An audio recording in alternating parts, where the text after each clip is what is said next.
Hello all dear student, welcome back to my channel Fun Learning with Vanashri. So आज आपण class 8 सेमीचं 1.4 miss slippery या चॅप्टरचे English workshop बघणार आहोत. So याच्यामध्ये आपण इंग्लिश वर्कशॉपमध्ये क्वेश्चन आन्सर बघणार आहोत. So first question pick out some compound words from the lesson. Compound words म्हणजे दोन वर्ड्स मिळून एक वर्ड बनवलेला असतो. आता इथे बघा classroom, homework, notebooks, headmistress, school bag, courtyard हे सगळे लेसनमधून घेतलेले वर्ड्स.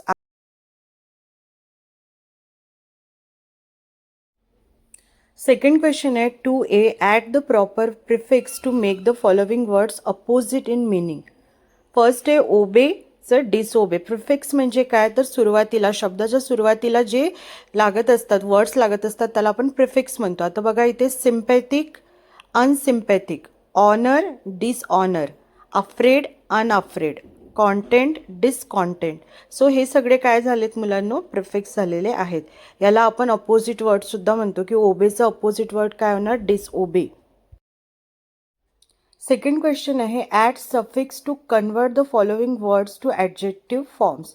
आता सफिक्स म्हणजे काय तर मुलांनो, वर्ड्सच्या नंतर जो शब्द लागून येत असतो त्याला सफिक्स असं म्हणतात. जसं laugh, laughable, forget, forgetful, count, countless और countable, move, movable, punish, punishable, thought, thoughtful और थॉटलेस, केअर, केअरफुल और केअरलेस, फियर, फियरफुल और fearless, tear, tearful, joy, joyful. Find words expression from the story which are similar in meaning to. So तुम्हाला टेक्स्टबुकमधून, तुम्हाला तुमच्या चॅप्टरमधून similar words choose करायचे. आता first दिलेलं आहे बघा, व्हेरी एक्सपेन्सिव्ह. व्हेरी एक्सपेन्सिव्हचं मिनिंग होतं dear, costly. Longing for, yearning. Could not remember at all, went totally blank. Constant, perpetual or continuous. Fifth आहे gather all one's courage. Mustered courage, ह्याला काय म्हटलेलं आहे, mustered courage. Filled and increased in size, swelling. Swelling म्हणजे सुजलेलं आपण ज्याला म्हणतो. सेवन्थ आहे पेनिंग बॅडली. थ्रॉबिंग किंवा ॲकिंग. ॲकिंग म्हणजे काय तर दुखणे. पेनिंग बॅडली म्हणजे जर आपल्याला खूप दुखत असेल तर त्याला काय म्हटलं, थ्रॉबिंग किंवा ॲकिंग. सो हे जे सिमिलर वर्ड्स आहेत, हे सिमिलर एक्सप्रेशन्स आहे, हे चॅप्टरमधून घेतलेले आहे या वर्ड्ससाठी. फोर्थ क्वेश्चन मधलं बघा, answer in short in your own words. The history teacher had asked them to memorise it. What, त्यांना काय मेमराइज करायला सांगितलं होतं, the causes and effects of the battle of Panipat. Second question आहे Sayali's new frock tore. How, she tripped and fell catching her frock on nail.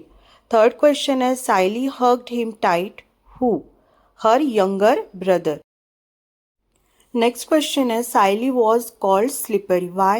Because she would easily lose her balance, trip and fall down frequently while walking. Fifth question is teacher told Siley to meet her in the teacher's room when? During the recess or break. Sixth question, teacher asked Siley to carry the notebooks where? To the teacher's room or staff room. Next question आहे write what expressions does a person use in the following situations. First आहे when a person gets a sudden fright. जर एखादा व्यक्ती घाबरला असेल तर आपण काय एक्सप्रेशन यूज करणार, oh my God. When a person is very nervous, so expression असतील oh no what will happen now. Third, when a person is tensed, so तेव्हा काय एक्सप्रेशन असणार मुलांना, I don't know what to do, please let everything be okay. Fourth आहे when a person is very happy, so त्यावेळेस आपलं expression असणार hurray, wow, wow that's wonderful किंवा yay. When a person is very confident, I can easily do this piece of cake. When a person is very confident, I can easily do this piece of cake. Next आहे when a person is very hungry, how dare you, shut up असे expression निघणार. When a person is very sad, alas, oh how terrible अशा पद्धतीचे expressions निघतील.